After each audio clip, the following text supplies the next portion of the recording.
Hello, everyone, and welcome into Thinking About DFS here in Week 18. Boy, do we have a number of games to get through. Some teams care, some teams don't care. Solving the teams that don't care will arguably be the most important thing that we need to do this week. Let's solve Week 18 NFL DFS. It's Short King Summer, dude. It just feels like no one in fantasy sports ever learns anything. Does he mistime it, or is Brock Bowers just a grown man? Brock Bowers is just a grown man. Dare I say, Rich, football might be back. In the words of Lane Johnson, this offense looks constipated. It's Short King Summer. All right, everyone. No Jacob Sanderson this week. He is stuck in the frozen tundra up north. Luckily, we've got all the data and information that we need. So stick with me as we go through every game in the Week 18 main NFL DFS slate. So if you've never played Week 18 NFL DFS before, maybe you're just getting into cash game week, here's the big thing that you need to know. Some teams are going to try. Ownership is really going it's going to go hard on the teams that are trying. The teams that are not trying, it's a little bit more of a toss-up, and some of the more fragile chalk is going to be on the teams that are not trying, playing backups, and there's going to be big assumptions made by the field. We are, of course, going to begin with basically the most important game of the main slate. We have the Carolina Panthers traveling to play at the Atlanta Falcons, 20-point team total for the Panthers, 28-point team total for the Falcons. Bijan Robinson, just the absolute stone chalk. He will be probably the most owned player of the entire slate, as he should be. Bijan Robinson is a phenomenally good play here. You'll be playing him against Peter Overzet in cash games. I'll be playing him. I think this is kind of one of those spots where you could just play Bijan Robinson in every lineup that you're in and feel good about it. I feel a little bit less good about Penix, although if this ownership holds here on Lineup HQ, and keep in mind this is pretty early, so it might not hold. I would anticipate Penix probably being more like 8, 9, 10%, obviously kind of depending on, are there going to be any mobile quarterbacks starting? That's a big thing. Running quarterbacks who start, if, we get a random, like, is Anthony Richardson going to start? That is going to impact it. I'm not really in to Bryce. I just have not seen the upside from him. He's running a little bit. He's third in the NFL in scramble rate over the last month, but it's just not quite good enough. And then all the rest of the Panthers guys are priced up a little bit more than you would want. Thielen 6.2. Leggett he's a viable value play, but again, we need to remember that in the context of this slate, there's going to be loads of guys who are 3,000. Nico Remigio, Jordan Whittington, these guys are going to be playing 100% of the snaps. So there's not really much of a reason to play kind of these mid-tier cheap guys who are just in a role that we've already seen. The Panthers backfield, you don't want any part of that. Miles Sanders, Mike Boone, Raheem Blackshear, you don't really want any of that. Drake London, if he is closer to 12%, I'm pretty into him. He's obviously leverage on Bijan. I think that you could play the two of them together. Kyle Pitts Jr. scores a touchdown. I don't know. Why did I say junior? Kyle Pitts scored a touchdown last week. The route share was really strong. Again, this is a 10 out of 10 motivation spot for the Falcons. They absolutely have to win this game to have any chance of making the playoffs. I think that you can probably get away with Kyle Pitts this week. So that is Carolina, Atlanta. Basically, one of the most chalky spots, really, of the entire slate. I think that cumulatively, probably we will see the Buccaneers and the Falcons, the two teams that have the most to play for, be effectively the most owned teams of the slate. Moving on now to Washington Commanders at the Dallas Cowboys, 24.5-point team total for Washington, 19.5-point team total for Dallas. Now, the Commanders, they're about a 5 in terms of their motivation. Like, what does it matter? And by the way, I copied and pasted scale of 1 through 10, the Week 18 through the Week 18 motivation rankings for everyone in the description of this podcast. The Commanders cannot miss the playoffs, which is why their motivation is only a 5. There's basically seeding concerns. Now, Dan Quinn said, we're playing our guys. We're playing Jaden Daniels. We're playing Terry McLaurin. We're playing all the guys. Austin Eckler's 21-day window is opened up. This is my concern. If this is a 2-score game, either way, does that hold? How much is Jaden Daniels going to run? He got tackled, I believe, 13 times last week. How much are we going to see Jaden Daniels? I just at 7,800 on DraftKings and is like chalk. I mean, I really would rather play Penix. I think than play Jaden Daniels. Rico Dowdle is certainly a play at 5,800 here. He is I believe the first running back in the modern era with 1,000 rushing yards and only one rushing touchdown. He's not giving up snaps to anyone else. Ezekiel Elliott got waived, so it would really only be, I guess, Hunter Lupke who would come in.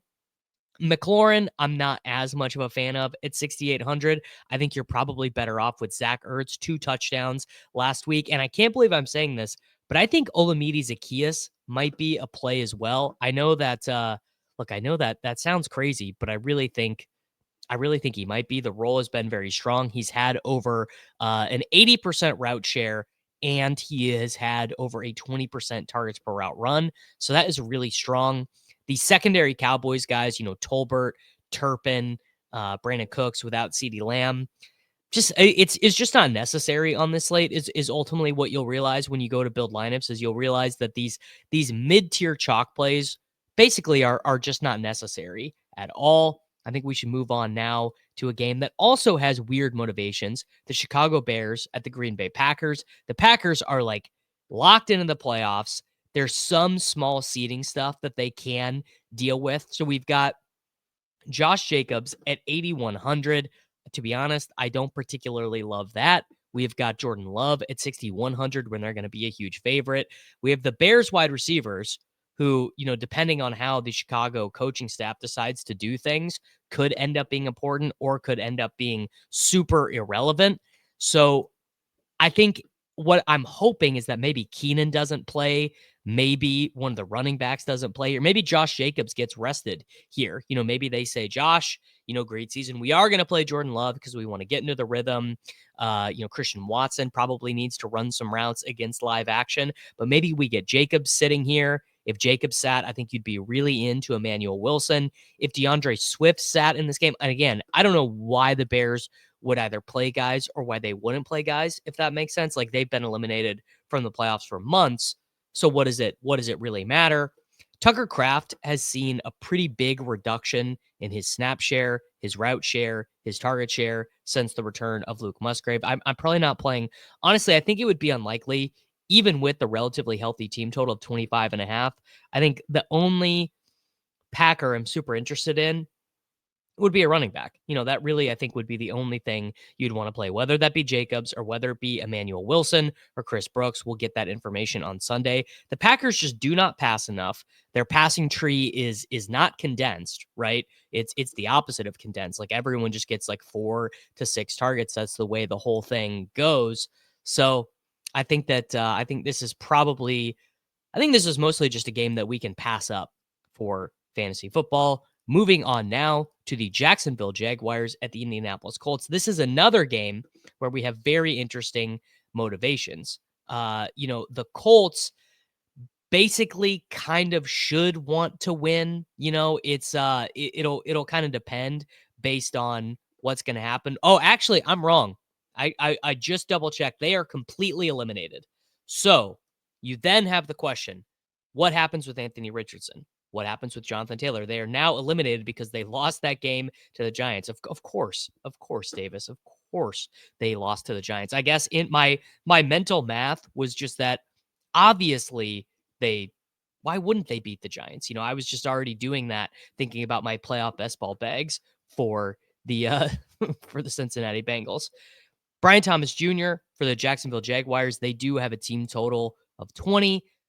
But Brian Thomas Jr.'s target share, his targets per route run, I mean, this is top 8 fantasy wide receiver stuff, maybe even more. And he's only priced up to 7,300. And weirdly in this slate, because the Falcons outside of Bijan are not that expensive, the Buccaneers are not, these are not like $9,000 players. It's actually pretty easy to get a $7,300 Brian Thomas. And in fact, the solver is not up yet, so I've not been able to run 150 lineup sets yet. I'm going to guess it's actually very easy to get the highly projected players who are expensive in, because there are going to be so many $3,000, $4,000 guys who project well, but not great. And you're just going to get a smattering of those guys. But ownership is really going to condense on the elite players who are playing and have a reason to want to win their games. So I think Brian Thomas Jr. is fairly strong.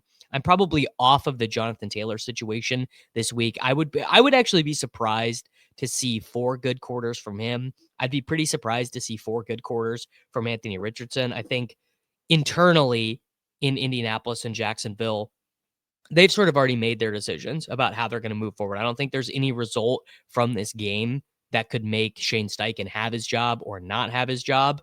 Now, if Flacco plays, Michael Pittman Jr., Josh Downs, these guys are pretty strong. I suppose a note on Josh Downs is he's probably not as strong of a play as it looked like he was going to be last week because he does not play at all in 12 personnel. It's all Alec Pierce. It's all Michael Pittman Jr. And for whatever reason, don't ask me why, the Colts actually really upped their 12 personnel last week against the Giants with Joe Flacco in there. You know, I'm not a scientist. I can't solve these things, but I think that I think it is probably worth noting. Not really interested in either of the Jacksonville running backs. You know, that situation has just sort of been a cluster. There just has not been any logical consistency. And if there's no logical consistency on a 13-game slate, there are going to be some very clear spots where we have great projectable volume, and you're going to want to target those spots instead. It is worth noting that our guy, Brenton Strange, did get unbenched last week up to 73% of the routes, was hardly targeted, but Josiah DeGuara and Luke Farrell's snaps went way down. So we did get Brenton Strange unbenched. You could definitely play him if you wanted. You know, this game is in Indianapolis, so it is in a dome, but it's really just Brian Thomas Jr. for this game. We have an epic who cares bowl here between the Buffalo Bills and the New England Patriots. I mean, truly a situation where both teams do not care about the result of this game. The Patriots would actually prefer to lose this game. Drake May might not even play. It might be Jacoby Brissett. It might even be Joe Milton. We might even get Joe Milton starting in this game. And Joe Milton would maybe be one of those guys that you could play an NFL DFS, you know, $4,000 guy. He has theoretically a little bit of upside. You know, he'll run a little bit. He does have that big cannon arm. We are going to have Mitchell Trubisky starting for the Buffalo Bills. Probably Ray Davis starts at running back in this game. That is actually probably a little bit unclear. The Bills might view him as an important part of their roster. Remember when James Cook missed earlier this season, he quote unquote started at running back. Now Ty Johnson got a bunch of work. They both got a bunch of work in that game. I'm not even sure who their practice squad running back is, but that could potentially be a spot worth attacking, you know, and if you do want to make those sort of plays, those I think are good plays to be making, by the way, just in the context of the week 18 slate. You want to be finding as much of the like second tier good plays. So like Buffalo Bills running back X is probably not going to project to be like a stone cold lock. Maybe so RotoGrinders right now has Ray Davis projected for 10 points. So like Ray Davis is going to be like 5% owned if that's his projection. And some of these other starting running backs, quote unquote starting running backs for this week, are going to be like 15% owned. So I would keep a close eye on that. Antonio Gibson will maybe get the start here at running back. That is, theoretically valuable, although I don't know how much, if any, Patriots stuff I want. Ramondre Stevenson is banged up, did get quote unquote benched. Remember, he was supposed to get benched last week and then just ended up not being benched at all. We got the report that Gerard Mayo said, oh, we're going to bench him. And then they didn't bench him. But no Patriots wide receiver, I think, is in play if May doesn't play. I think you would just play Joe Milton naked if you wanted to. I would not play Demario Douglas or Booty or any of these guys. Tyrell Shavers, I think, is going to lead the Buffalo Bills in routes. The Buffalo Bills are sort of famous for Week 18 stuff. There was a Week 18 slate like 5-6 years ago where every lineup had a min-price Buffalo Bills wide receiver on it. It was Robert Foster. Robert Foster was the one who smashed, and then I believe it was Duke Williams was the guy who was owned, and Duke Williams put up 0 catches for 0 yards, and Robert Foster got the 100-yard bonus. So these are kind of the plays that define the Week 18 slate. And the Bills do like Tyrell Shavers, by the way. They kept him over Chase Claypool. They kept him over Marquez Valdes-Scantling. They value him on special teams. So Shavers, I think, would be one of the 3K guys that you would want to play. We have another backup bowl here with the New York Giants and the Philadelphia Eagles. This is one of the bigger questions of the slate. What do you do with Malik Neighbors? Malik Neighbors was the guy you absolutely had to have last week, but the stakes are even lower this week. There's actually, the Giants really need to lose this game. Neighbors is banged up. He's been dealing with this groin injury all year. It's a great spot for Neighbors. It's a great spot for Tracy. It could be a great spot for Drew Lock or for Wan'Dale Robinson. But what do you do with these guys? Like, do teams that are completely eliminated bench their guys? Does Malik Neighbors only play half the snaps? It's really unclear to me. If there's any kind of reporting that like, oh, the Giants are viewing this as a dress rehearsal, they want to do yada yada. I mean, I think Neighbors and Tracy are just like fairly strong plays, even without any reporting, but we do need to be pretty woke to the reporting. The Eagles are resting everyone. So, you see Pickett and Gainwell and Shipley. I actually don't think Jahan Dotson will play very much. I think it'll be Johnny Wilson, Paris Campbell, and Aeneas Smith. I am pretty interested in Aeneas Smith, even regardless of who the quarterback is. I really liked Aeneas Smith coming out of college. He basically has gotten no good reviews the entire time that he's been a Philadelphia Eagle. I remember an Eagles beat writer tweeted this summer that he's basically the worst wide receiver that he's ever seen.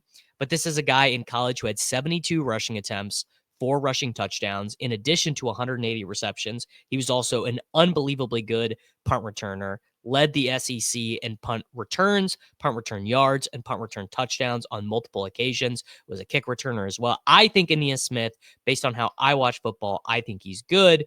On the Eagles side, something really important to note is, does Kenny Gainwell play? So if Kenny Gainwell plays, I don't think he himself is a play because he plays regular snaps. Like they use him in the red zone. They use him on third down. If Gainwell and Barkley sit, Will Shipley, I think, becomes one of the best pure running back plays of the slate. Again, we are not going to get that information until Sunday. Like I do this on Thursday because we always do this on Thursday. And it's important to start thinking about what you want to do. But we just don't have all the information yet. I'm going to guess, actually, that Gainwell does sit. And if Gainwell does sit, Will Shipley, I think, is one of the blue chip plays of the slate. Moving on now to a game with real ramifications, a game that is going to determine, who is winning money this week, who is playing in the playoffs this week. We have the New Orleans Saints and the Tampa Bay Buccaneers. Mike Evans, Superstone Chalk. Baker Mayfield, Superstone Chalk. Bucky Irving might threaten Bijan Robinson as the most owned play here. We have a 10 out of 10 motivation spot for the Buccaneers. The Buccaneers absolutely layer it on these bad teams. That is just what they have done this year. If you look at some of their biggest results, they scored 48 last week. They scored 40 against the Chargers. They absolutely laid it on. Only 28 against the Raiders, 30 against the Giants, 31 and a loss to the Ravens. 51 points the last time they played the New Orleans Saints. That was the Sean Tucker game. In that game, Baker threw for 4 touchdowns. Sean Tucker had 180 scrimmage yards and 2 touchdowns. Bucky had 100 scrimmage yards and a touchdown. Chris Godwin had 11 for 25 and 2. Mike Evans only 2 for 34 in that game. Cade Otton scored in that game. Last week, I really liked, Baker triples, Baker quadruples. In fact, I my best team of the week was a Baker, Bucky, Jalen McMillan, Max Payne Durham team. And it would have been even better with the Buccaneers defense. I think you can play Rachaad White in this spot as kind of leverage. He basically played all of the passing downs last week. It's not a super valuable role, but it's not like he's at absolute zero, kind of the way the Bucky people would make you think. He played 36% of the snaps. He ran 36% of the team's routes, only 8% targets per route run. But generally this season, he's been more like a 20% targets per route run guy. On the Saints side, I'm not playing any of these guys. I'm not playing Rattler. I'm not playing Olave. I'm not playing Clyde Edwards-Helaire. Kendre Miller did suffer a concussion last week. I just think they're going to get ran out of the building. And there are better spots where there is greater talent or greater theoretical upside in terms of the min price guys with nothing to play for, I'm just passing on the New Orleans Saints. And Payne Durham, by the way, I did just want to note something on Payne Durham real quick, which is Devin Culp did get in last week. Devin Culp did run 33% of the routes, but Payne Durham ran 64%. Now, Devin Culp had this crazy targets per route run. Makes me not like Payne Durham as much, but he's certainly still playable with Baker. And I don't think Devin Culp ran enough routes or played enough snaps despite his targets per route run. So I think that I am largely passing on that.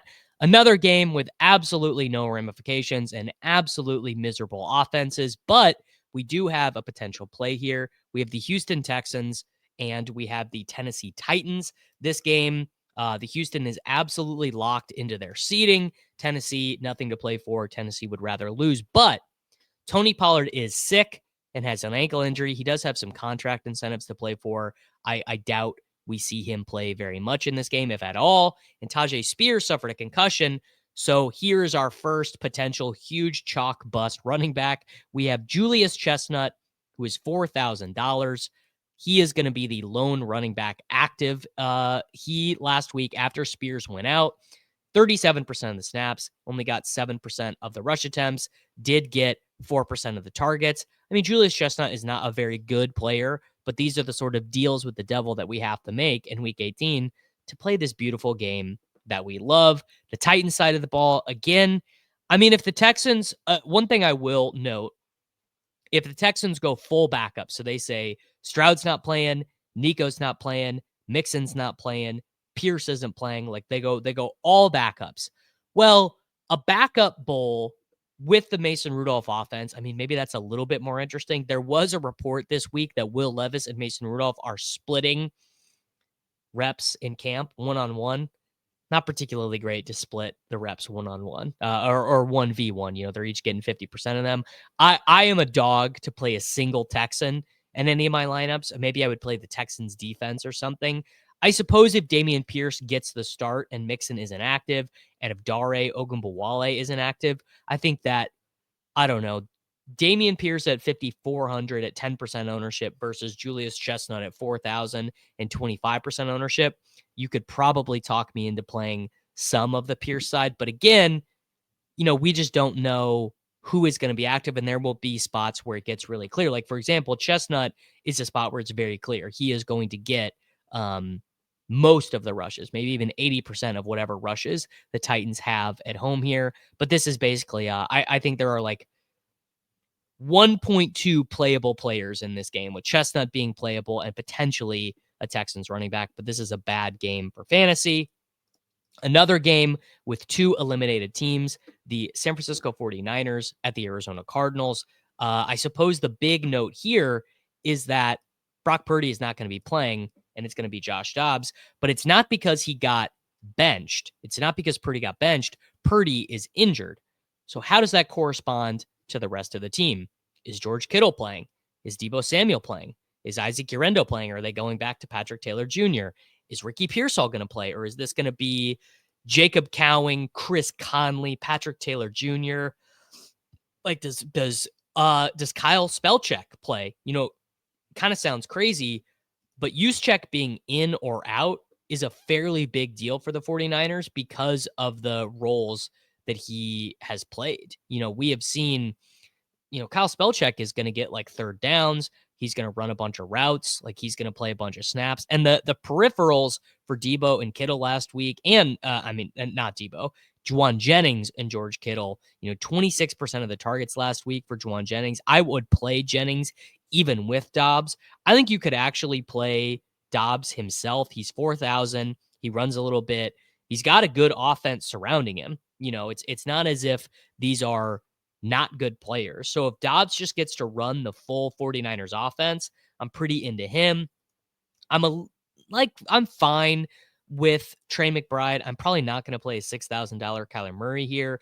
Michael Carter Jr., I would prefer him to whatever Texans running back we see. James Conner was placed on the IR. Trey Benson is banged up. Amari DiMercado is on the IR. DJ Dallas has just been playing fullback, which I guess is it's in a kind of Kyle Spellcheck way. It's going to reduce some of the roles there. But last week after Connor went out, 70% of the snaps for Michael Carter, 59% of the rush attempts. He got all the inside the 5. He got long down and distance. We have not seen Trey Benson. And like I mentioned, DJ Dallas is kind of playing that Amari DiMercado role. But Michael Carter at 4,700 here is quite good. Now, Guerrero, I like as well. And the line is telling us that the 49ers are probably going to rest guys. They are 4-point dogs in Arizona with Dobbs at quarterback. That is telling me Debo's probably not going to play. Kittle's probably not going to play. Jennings is probably not going to play. Maybe we get Pearsall after his explosion last week. Maybe we get Jacob Cowing. If Jacob Cowing is one of the starting wide receivers in this game, I think he's going to be a really high targets per route run guy. He was a very explosive player in college at the University of Texas, San Antonio. I think he looks fairly good. I would be pretty into him. This is a spot where the only play I can say right now that I know is quite strong is Michael Carter. I like Bowers, I think, a little bit more than McBride. But the Michael Carter thing might get messed up because Trey Benson could decide to play in this game. I don't think he will. And I think Michael Carter is probably one of the strongest running back plays of the slate, but it's going to get ruined. It's going to become opaque. It's going to become very opaque if we see Trey Benson play in this game. If the 49ers play the starters, I'm into Dobbs. If I can play Dobbs and Jennings in the same lineup, I'm pretty into that. And then Guerrero, I could go one way or the other. I wonder if he might even get rested in this game along with the starters as well. But we are already into the afternoon block. A game that I think the market is going to be wrong to avoid. We have the Kansas City Chiefs against the Denver Broncos. This is a 10 out of 10 motivation spot for Denver, a 0 out of 10 motivation spot for Kansas City. Kansas City is going full backups here. Bo Nix, Cortland Sutton. That is going to be a pretty popular stack. I wonder, though, if it's actually going to be less popular than Penix and Drake London. I would straight up prefer the Nix and Sutton spot. The Chiefs do not give a singular shit about this game. They are not going to be optimizing for anything. It's going to be run, pass, punt, probably from the Steelers.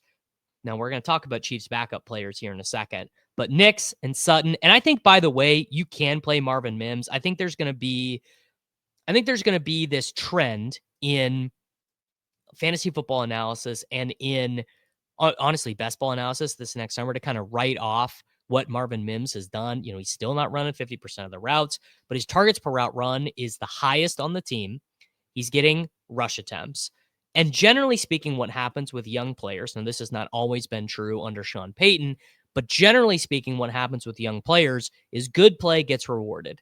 Marvin Mims, you score the touchdown to send the game into overtime, you're going to start playing more than Troy Franklin and Devon Valet. Troy Franklin has been one of the worst wide receivers in the NFL this season. The corresponding side, we've seen Marvin Mims really start to break out.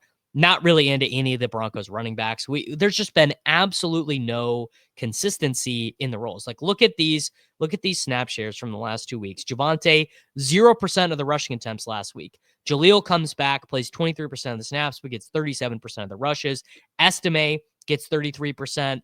We saw Blake Watson back in the rotation in week 16. It's all just a huge mess for the Denver running backs. 3 guys are playing. They throw a lot in the red zone. But I do think Nix, Sutton, Mims, or just Nix and Mims, or just Nix and Sutton, I think these are strong options. On the Kansas City side of the ball, we have got full backups here. And full backups for the Chiefs, this has been a strong spot for them in the past where, I like the Chiefs backups here. They have a horrible team total. You're not trying to jam them in, but they're not playing any of these starters. I don't even think we're going to see Justin Watson here. I think we are going to see full backups for Kansas City. So I think that means Nico Remigio is at $3,000. I think he is a play. I think Carson Steele, we will probably see him get the start at running back. I don't think Pacheco, Hunt, or Pirine will play at all. We will probably see Keontae Ingram called up from the practice squad. We will probably see Justin Ross or potentially even Tyquan Thornton called up to play wide receiver. And then it's going to be Peyton Hendershot getting the start at tight end. I don't think you want to stack Carson Wentz. But I do think Carson Steele is one of the better running back plays. We've seen him get used in the passing game. He got 17 rushes in his start earlier in the year. I think Nico Remigio is probably my favorite $3,000 wide receiver that we've mentioned thus far. The team really likes him. Dave Taub, the special teams coordinator for Kansas City, has been begging Andy Reid to make this guy active all year because he's like the greatest special teams player of all time. I think he's pretty interesting. And these are spots where, yeah, the overall team performance is going to be bad. The Chiefs are going to look awful on offense. Like, they are not going to care. They're not going to show up. Like, this is just going to be whatever. But like, all the running attempts might go to one guy. And of Carson Wentz's 21 completed passes, like 40% of them might go to Remigio, because like Justin Watson is not going to play. Juju is not going to play. Xavier Worthy and Noah Gray, like Xavier Worthy is not playing in this game. That's not his projection should be 0. And again, obviously we're going to learn more about who's active and who's inactive as we get a little bit later into the week. But I do like these Chiefs backups. A spot where probably picking the backups, I would say this is maybe the most important spot of the week. We have the Seattle Seahawks playing against the Los Angeles Rams. The Rams theoretically should have some motivation, but they are not going to play their starters. I don't know why they are not going to play their starters, but they are not going to. I guess they seem to not care very much about the matchup. The Seahawks have also technically been eliminated, I believe. I'm trying to find some confirmation of that. The Rams will either be the 3 or the 4 seed. The Packers will either be the 6 or the 7 seed. The Commanders will either be the 6 or the 7 seed. The Seahawks have been. That's right. The Seahawks are totally eliminated. Now, from the line, Seattle 22.5, the Rams at 16. It is looking like probably the Seattle starters are going to play, and we're not going to see any of, for whatever reason, we are not going to see any of the Rams starters, despite them actually having something to play for. Win the slate if you pick Blake Corum right, if you pick Jordan Whittington, who is one of the cover boys on the slate right, or is it going to be Xavier Smith, or is it going to be Cody Schrader? I mean, if it was up to me, if I was calling plays for the Rams, I would want to win this game to have the better matchup and stick home field. But it just sounds like this is going to be Jimmy Garoppolo and Tyler Johnson and Drake Stoops and Davis Allen at tight end. I think Corum is probably likely very good chalk. I don't think that you should fight the Blake Corum chalk. He's going to get every opportunity. But if we get to Sunday morning or Sunday afternoon, it's like, oh, actually, Corum's getting rested too because they think they might need him for the postseason, then you would have to move heaven and earth twice to get me not to play Cody Schrader. Cody Schrader is the leading rusher in the SEC last year. I really like playing him. The Seahawks, I mean, I guess the line is telling us that Geno and JSN and Sharps and all these guys are going to play. Kenneth Walker got placed on IR. And if that happens, regardless of the quote unquote motivation, the Seahawks starters against the Rams backup, like, dude, the Seahawks could score 35 points in this spot. The Rams defense isn't particularly good to begin with. They're in the dome. This is in SoFi Stadium in Los Angeles. JSN, Charbonnet, Geno. Again, it's a spot where you just are not going to know what's going to happen in the second half. So I don't think I would play these guys in cash, these eliminated Seahawks. And maybe the line will change. Maybe Mike McDonald or Ryan Grubb will come out and say, we're actually going to give Kenny McIntosh an audition. And we're going to go with Sam Howell in this game at quarterback. And weirdly, it's one of those spots where you'd actually feel more confident playing the backups without the threat of the starters coming in. Another thing is, if Jordan Whittington is going to be 20% owned and Xavier Smith and Tyler Johnson are going to be like 2 to 4% owned, I mean, that's just that's just an obvious spot, right? Like, you guys don't need me to tell you that two teammates with equal projections, effectively. Like, look, Xavier Smith here in lineup HQ is projected for 9. Jordan Whittington is projected for 13. I mean, obviously, I think that is a bit of a stretch in terms of being that confident in Whittington. They'll probably both be more projected for like 11, but Whittington will be chalk and Xavier Smith and Tyler Johnson won't be. I mean, I agree with the projection that Jordan Whittington is the best version of that player and is the best skill set, but I don't think that one should be 10x owned over the other one. Moving to another game that only kind of matters based on seeding. So the situation for the Chargers is they're either going to play the 5 seed or the 6 seed. The Steelers play on Saturday night. If they beat the Bengals, the Chargers will have nothing to play for. So that is very important to note, right? That it's possible based on the result of the Saturday game that the Chargers might rest guys. So stay woke for that. This might be a spot where we have, Easton Stick and I don't know, maybe Hassan Haskins would be the only running back actor, or maybe Vidal. Maybe it would be Vidal is the only running back active, but we might get Chargers backups. And if they're down to just one guy in the backfield, if they're down to only Jarrett Patterson in the backfield, this could be a spot. If they have something to play for, though, Herbert, Ladd, just about as strong as it was going to be on the day after Christmas slate, or the Saturday after Christmas slate. Think you would be pretty into that. One of the questions I'm trying to answer for myself on this slate is what to do with Brock Bowers, because you can absolutely fit Brock Bowers. It's not even hard to do, but well, I guess the deal is the Raiders haven't had anything to play for months. So what would possibly change about their approach? It's going to be Amir Abdullah, Aiden O'Connell, Jacoby Myers. I think based on the information and the knowledge that we have now, I think you just want to play Bowers. I think you want to play Bowers over McBride, and I think Bowers is probably one of the skeleton keys of the slate. I think you want to have him in, but keep a pretty close eye on Chargers backups, because Chargers backups, if Taylor Heineke starts and we get like Darius Davis in full routes with Hassan Haskins or Kamani Vidal starting at running back. Laviska Shenault is a Charger, by the way. He might get called up.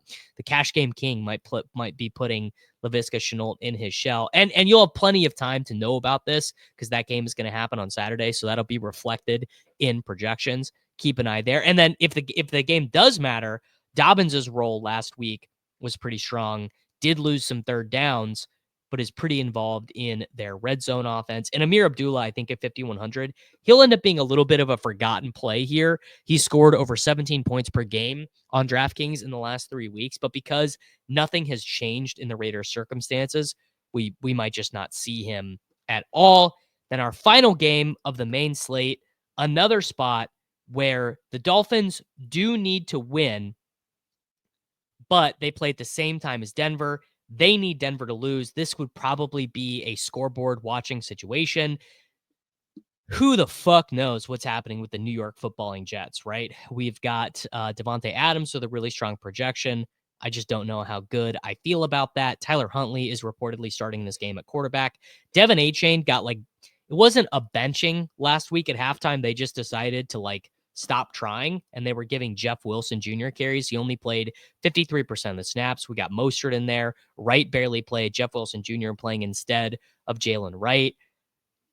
If this is I guess something you could talk yourself into is setting this up as a late swap spot, that if this ends up as a late swap spot, you could play Malik Washington, you could play Jalen Wright or Jeff Wilson Jr., but even then it might not be that condensed. I probably am not touching a New York football Jet at all here. I just don't think it's necessary in the context slate. If I was going to play one, I would probably play Garrett Wilson, who just doesn't want to be here anymore. And they could maybe do a showcase for a trade there. Rodgers, what's the point? Not interested in Huntley, although I believe Huntley was the highest scoring quarterback of the afternoon slate last week, which is just always sort of interesting. Or maybe Breece rests here and we get a Braylon Allen or Isaiah Davis spot. Soccer Dave, old Soccer David, he was pretty into Tyreek Hill for whatever reason when we did the Swolecast, but I can't say that I matched that enthusiasm. Obviously, this is Thursday morning. It's not a first look, but it's more first looky than this show normally is. One, because Jacob is not here, and two, because we just have so little information about who is going to be available, who's going to be active, and we will be gaining a lot more of that information soon. But I will give you guys an example of some of what we have going on here in terms of how easy or difficult it is to build a lineup. So we are going to do the lineup build section, and it's sad to do the lineup build section without my buddy Jacob Sanderson, but let's find out how possible it is. Actually, just before we do it here real quick, let's just press the optimize button and see what just the base optimal is right now. Anthony Richardson, Julius Chestnut, Bijan Robinson, Jordan Whittington, Ladd McConkey, Brian Thomas Jr., Trey McBride, Michael Carter. So that is honestly more or less kind of what I expected the optimal to look like, if that makes sense. Like, it is going to be some total disgusting punt play zeros mixed in with the only expensive guys who have something to play for. That is what you're going to see, is basically the expensive guys that have something to play for are going to be way more owned than the expensive guys who have nothing to play for. And maybe that's the edge, right? Maybe that is the wrinkle this week, is to play some of the expensive guys who have nothing to play for, but are going to be out there.